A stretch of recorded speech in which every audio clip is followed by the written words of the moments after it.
Hello everyone, welcome to the session. आज की class में हम पढ़ने जा रहे हैं पंजाब स्कूल एजुकेशन बोर्ड की 6th क्लास की हिंदी की बुक दूसरी भाषा और उसका चौथा पाठ इंद्रधनुष। ये एक कविता है। आप मुझे कमेंट सेक्शन में ज़रूर बताइएगा कि इंद्रधनुष को हम इंग्लिश में क्या बोलते हैं और क्या आपने कभी इंद्रधनुष देखा है या नहीं। तो इस कविता को हम समझते हैं स्टेंजा वाइज, पैराग्राफ वाइज।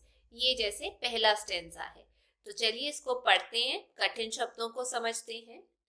उमड़े बरसे काले मेघ, नभ में जैसे लाखों छेद, वर्षा थमी धरा महकी, प्रकृति दिखती हरी भरी। इसमें कठिन शब्द कौन से हैं? उमड़े का मतलब घेर कर आना, फैल जाना। बरसे बरसाना, मेघ बादल। थमी रुकी। महकी का मतलब होता है सुगंध से भर गई। और प्रकृति का अर्थ है कुदरत। अब इन सत्रों का, इन पंक्तियों का क्या मतलब है? देखो, कवि कहता है कि उमड़ घुमड़ कर काले बादल आकाश पर छा गए हैं, उन पर उनसे वर्षा ऐसे होने लगी जैसे आकाश में हम कह सकते हैं लाखों छेद एक साथ हो गए हों, ऐसे वर्षा पड़ रही थी।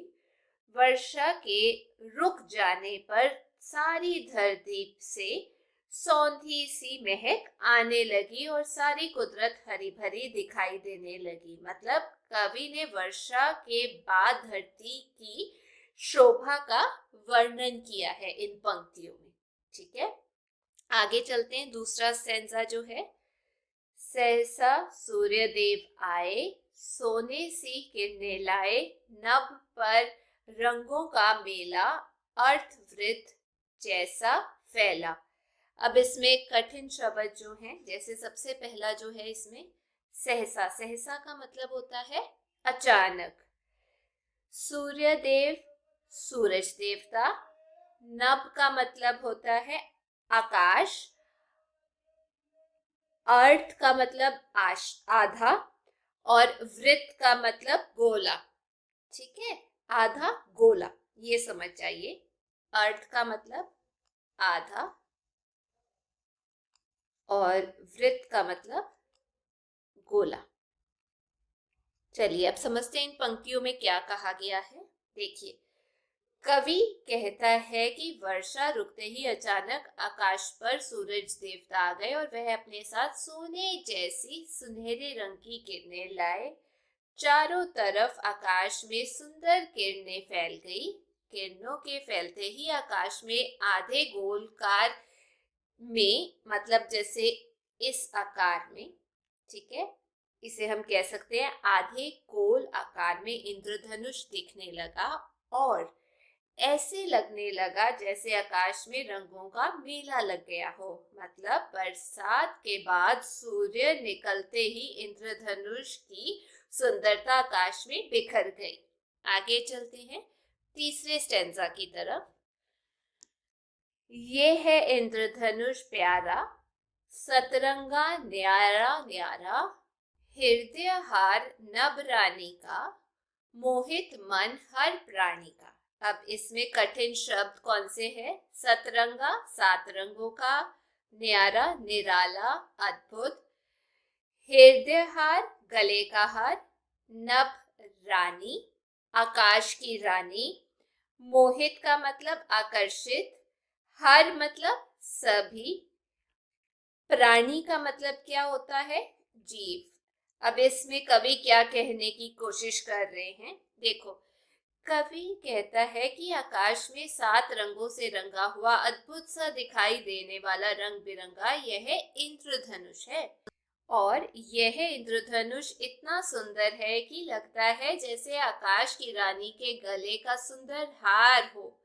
कवि कहता है कि यह इतना सुंदर दृश्य है कि सभी लोगों के मन को मोह लेता है। मतलब इंद्रधनुष की सुंदरता मन भावन है। आगे, सुंदर यह प्रभु का झूला, देख देख कर मन फूला, झूला प्रभु के आंगन में, किरने झूले सावन में।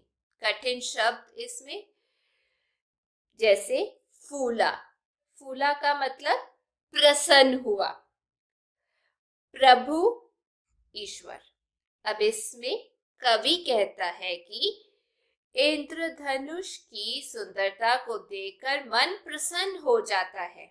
ऐसा लगता है जैसे ईश्वर ने इस सुंदर झूले को अपने आंगन में डाल रखा है और सावन के मौसम में सूर्य की सुंदर किरणें इस पर झूला झूलती हैं। मतलब इंद्रधनुष को हम ये कह सकते हैं, इंद्रधनुष तो परमात्मा का झूला प्रतीत होता है, भगवान के झूले जैसा लगता है। आगे 5वां, वर्षा ऋतु मुस्काती है, सतरंगी हो जाती है, आओ हम भी मुस्काए, रंग खुशी से बिखराएं। कवि कहता है कि इंद्रधनुष को देखकर वर्षा ऋतु भी मानो मुस्काने लगती है और उसके रंगों से ये भी सतरंगी हो जाती है। कवि कहता है कि आओ हम भी इंद्रधनुष के समान जीवन में मुस्काएं और खुशियों के रंग बिखराएं। मतलब कवि ने जीवन में मुस्कान बिखराने का आहन किया है। तो ये थी कविता। मैं उम्मीद करती हूँ आपको समझ आ गई होगी। अगर वीडियो अच्छी लगी तो लाइक शेयर सब्सक्राइब जरूर कीजिएगा। हम फिर मिलेंगे। Till then take care, bye bye.